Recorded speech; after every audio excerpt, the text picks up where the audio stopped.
ఇస్తుంది. So exit polls దాదాపు exact poles కానీ మనకి కనిపిస్తున్నాయి. కొన్ని నియోజకవర్గాలు మాత్రం పోటాపోటీ ఓట్ షేర్ జరుగుతుంది కాబట్టి అక్కడ భిన్నమైనటువంటి రిజల్ట్స్ వచ్చే అవకాశం కనిపిస్తుంది. కానీ మొత్తానికి బీజేపీ హవా కొనసాగుతుంది. మరికొన్ని రౌండ్లు ఉంటే దాదాపుగా 11 గంటలకే మనం పూర్తిగా ఒక పిక్చర్ రాబోతుంది, ఏ పార్టీ గెలవబోతుంది అన్నటువంటి ఒక స్పష్టమైనటువంటి ఆధిక్యం తెలుస్తుంది అనుకున్నాం. కానీ ఓట్ షేర్ చూసుకుంటే కనుక సో కొంతవరకు లెక్కింపు కూడా స్లోగా నడుస్తున్నటువంటి పరిస్థితి కనిపిస్తూ ఉంది. సో మరికొంత సమయం దాదాపుగా 2 రౌండ్లు అంటే మనకి ఒక 1 అవర్ పట్టే అవకాశం కనిపిస్తుంది. సో గంటలో మరొక పూర్తి స్థాయిలో అభ్యర్థుల ప్రకటన ఇప్పుడే జరుగుతుంది. సో ముందుగా ఆ పార్టీకి సంబంధించినటువంటి ఒక అభ్యర్థి కుల్దీప్కి సంబంధించినటువంటి రిజల్ట్ వచ్చింది. తర్వాత బీజేపీ అభ్యర్థి లక్ష్మీనగర్కి సంబంధించి తర్వాత వరుసగా అభ్యర్థులు ప్రకటన చేస్తుంది ఈసీ. కాబట్టి మరి కాసేపట్లో పూర్తి స్థాయిలో ఒక హాఫ్ అన్ అవర్లో ఒక ట్రెండ్కి వస్తే తర్వాత 1 అవర్లో క్లారిటీ వచ్చే అవకాశం అయితే కనిపిస్తుంది. సో ఇక్కడ అతిశీ లాంటి వారు కూడా వెనకబడినటువంటి పరిస్థితి కనిపిస్తుంది. సో అతిశీపై పోటీ చేసినటువంటి రమేష్ బిదూరికి కూడా ఆయన గతంలో చాలా కీలకమైనటువంటి వ్యాఖ్యలు చేశారు.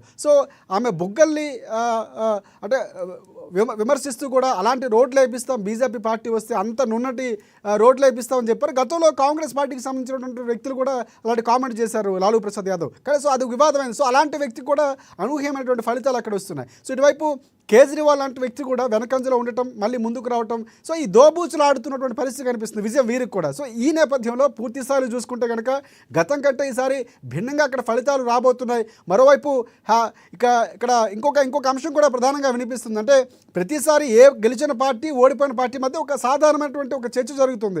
ఈ హ్యాక్ చేశారు, సో అక్కడ ఈవీఎంలు హ్యాక్ జరిగాయి. ఇక్కడ ఏపీ అంశంలో కానీ లేకపోతే మిగతా అంశాల్లో కానీ గెలిచినటువంటి అభ్యర్థి కంటే ఓడిపోయిన వాళ్ళు ఇది చేస్తుంటారు. సో ఇది కూడా ఇప్పుడు ట్రెండ్ అవుతున్నటువంటి పరిస్థితి కనిపిస్తుంది. సో పూర్తి రిజల్ట్స్ ఇప్పటికే ఈసీ ఒక క్లారిటీ పదే ఇస్తున్నప్పటికి కూడా అలాంటి ట్రెండ్ జరుగుతుంది. సో ట్రేడ్స్ చూసుకుంటే కనుక దాదాపుగా బీజేపీ పార్టీ 40 స్థానాలు పైనే గెలిచే అవకాశం ఉందని స్పష్టంగా మనకి తెలుస్తుంది. సో ఇటువైపు బీజేపీ పార్టీ ప్రదర్శనతో చూసుకుంటే ఇటువైపు కాంగ్రెస్ పార్టీ మాత్రం చాలా అంటే మొదట్లో బ్యాలెట్ బాక్సుల్లో ఒక 1% ముందులో ఉంది. సో అక్కడి నుంచి తర్వాత పూర్తి స్థాయిలో వెనక పడుతున్నటువంటి పరిస్థితి కనిపిస్తుంది. ఎక్కడ కూడా పూర్తి స్థాయిలో రెండవ అభ్యర్థిగా కూడా కొనసాగినటువంటి పరిస్థితి కనిపించట్లేదు.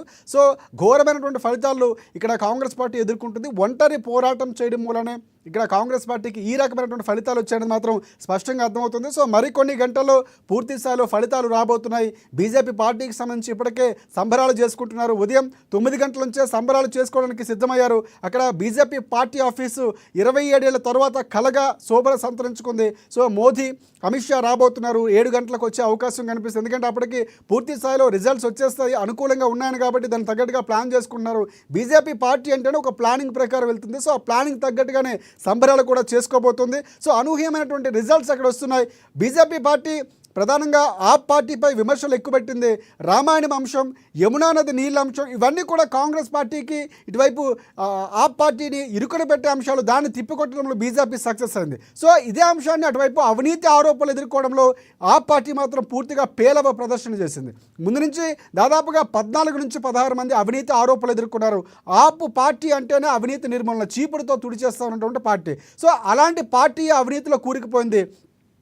ఒక 80 కోట్లు దాదాపుగా విలాసవంతమైనటువంటి భవనాన్ని నిర్మించుకోవడం, ఇక్కడ ఉన్నటువంటి రోడ్లు అడ్మినిస్ట్రేటివ్లో పూర్తిగా లోపాలు కనిపించడం, అవినీతి ఆరోపణలతో మనీష్ సిసోడియా లాంటి వారు అక్కడికి జైల్లోకి వెళ్ళటం, పూర్తి స్థాయిలో చాలా క్లిష్టమైనటువంటి పరిస్థితులు ఆ పార్టీ ఎదుర్కొంది. తర్వాత అతిశీ ముఖ్యమంత్రి అయినటువంటి పరిస్థితి చూసాం. సో అతిశీకి సంబంధించి కూడా ఇప్పుడు వెనకంజలో ఉన్నారు ఆమె. సో ఆమె రమేష్ బిదూరి ఇందాక మనం మాట్లాడుకున్నాం, ఆయన ఆధిక్యాన్ని ముందు నుంచి కూడా కొనసాగిస్తున్నాం. 9 రౌండ్లు దాదాపుగా ఆధిక్యంలోనే రమేష్ బిదూరి ఉన్నారు. ఎక్కడ కూడా పోటీ ఇచ్చినటువంటి పరిస్థితి. మొదట్లో ఒక 200 ఓట్ల తేడాతో ఆమె ముందున్నప్పటికీ కూడా తర్వాత మాత్రం వెనకంజలోనే ఉన్నారు. చూద్దాం, ఇంకా పోటీ నెక్ టు నెక్ కొన్ని స్థానాలు ఉన్నాయి. సో అవేమైనా ఆ పార్టీ కలిసి వచ్చే అంశం అంటారా, లేకపోతే బీజేపీ పార్టీ మరికొన్ని రాబోతున్నటువంటి రౌండ్లో తేలిపోతుంది? ఇవన్నీ చూడాల్సిన అంశం. మొత్తానికి మినిట్ టు మినిట్ అప్డేట్స్ మీకు ఏంటంటే